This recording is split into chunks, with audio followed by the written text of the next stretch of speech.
కడప జిల్లా అంటే వైఎస్ కుటుంబానిదే అంటూ పేరు కూడా వైఎస్ఆర్ అన్నటువంటి జిల్లా కిందకి పేరు మార్చారు. వైఎస్ఆర్ కడప జిల్లా అన్నది కూడా తీసేసి ఉట్టి వైఎస్ఆర్ జిల్లాగా మార్చారు.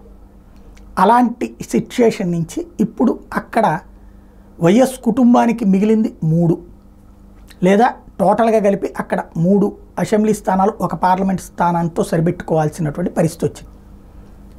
ఇప్పుడు ఇందులో అసలు లెక్క ఏంటంటే ఈ జగన్కి షాకులు ఇవ్వడం ప్రారంభించింది మొట్టమొదట సీఎం రమేష్. అదే కడప జిల్లాకు సంబంధించిన సీఎం రమేష్. మొట్టమొదట ఆనాడు బీటెక్ రవి ఘన విజయం సాధించింది ఎట్లాగా ఎమ్మెల్సీగా. స్థానిక సంస్థల ప్రజాప్రతినిధులందరూ వైఎస్ఆర్ కాంగ్రెస్ పార్టీ వాళ్ళు గెలిస్తే అదే స్థానిక సంస్థల ప్రజాప్రతినిధులు తెలుగుదేశం పార్టీ అభ్యర్థి అయినటువంటి బీటెక్ రవిని గెలిపించినటువంటి సందర్భం అది. ఫస్ట్ షాక్ ఆనాడు సీఎం రమేష్ ఇచ్చారు. అలాగే మరొకటి ఏదైతే పట్టభద్రుల ఎమ్మెల్సీ ఎన్నికల్లో రాయలసీమ ప్రాంతానికి సంబంధించిన ఎమ్మెల్సీ కరెక్ట్గా ఈ ఎలక్షన్స్కి ఒక 3-4 నెలల ముందే జరిగినాయి కదా, 6 నెలలు అనుకుంటా. అందులో తెలుగుదేశం పార్టీ ఘన విజయం రాష్ట్ర వ్యాప్తంగా 3 చోట్ల గెలిచినప్పుడు చెప్పుకున్నాం ఎట్లాంటి పరిస్థితి ఉంది వైసీపీకి.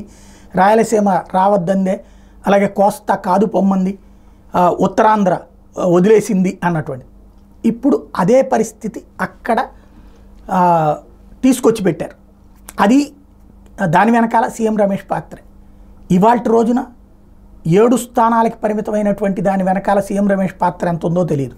కానీ ఇప్పుడు తను తలుచుకుంటే వైఎస్ఆర్ కాంగ్రెస్ పార్టీకి సంబంధించినటువంటి ఎమ్మెల్యేలు ఇటు భారతీయ జనతా పార్టీ వైపుకి చేరతారా, పార్లమెంటు సభ్యులు అటువైపు కదా. పార్లమెంట్ సభ్యులు అయితే కొంత కన్ఫ్యూజన్ ఉంది.